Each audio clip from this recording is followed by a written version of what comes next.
Weight loss करना है तो कैलोरी डेफिसिट में जाना पड़ेगा। कैलोरी डेफिसिट जाने के 3 तरीके होते हैं।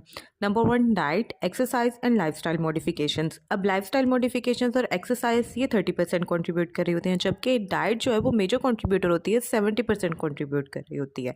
अब सबसे पहले हमने डाइट अपनी लेनी किस तरह से है, प्रॉपर्ली बैलेंस्ड मील की फॉर्म में लेनी होती है। इसमें सारे फूड ग्रुप्स आने चाहिए, जिसमें होल ग्रेन्स आ जाते हैं, डेयरी आ जाता है, fruits, vegetables, each and everything should be included in your diet.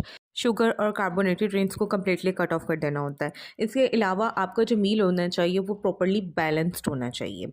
Fibre rich fruits आपने लेने होते हैं। अब डाइट के बाद जो हमारे पास आ जाती है वो एक्सरसाइज और लाइफस्टाइल मॉडिफिकेशंस होती हैं। अब आप जब एक्सरसाइज कर रहे होते हैं तो साथ साथ कैलोरीज बर्न हो रही होती है। सिर्फ कैलोरीज बर्न नहीं होती, आपका मेटाबॉलिज्म बूस्ट हो रहा होता है, आपको आप फुल डे एनर्जाइज्ड रह रहे होते हैं, आपका मूड बेटर हो रहा होता है इससे।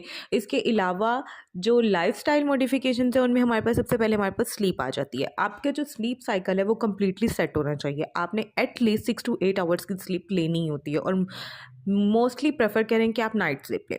इससे स्लीप जो है वो आपके वेट लॉस को बहुत ज़्यादा इफ़ेक्ट कर रही होती है। मोस्टली पीपल जो है वो वेट लॉस के लिए सारी चीज़ें फॉलो कर रहे होते हैं, लेकिन वो अपनी लाइफस्टाइल मॉडिफिकेशंस नहीं कर रहे होते, जिसकी वजह से वो कम्प्लीटली वेट लॉस की तरफ नहीं जा पाते। तो ये सारी चीज़ें जो हैं वो मेजर कंट्रीब्यूटर्स होती हैं आपने अगर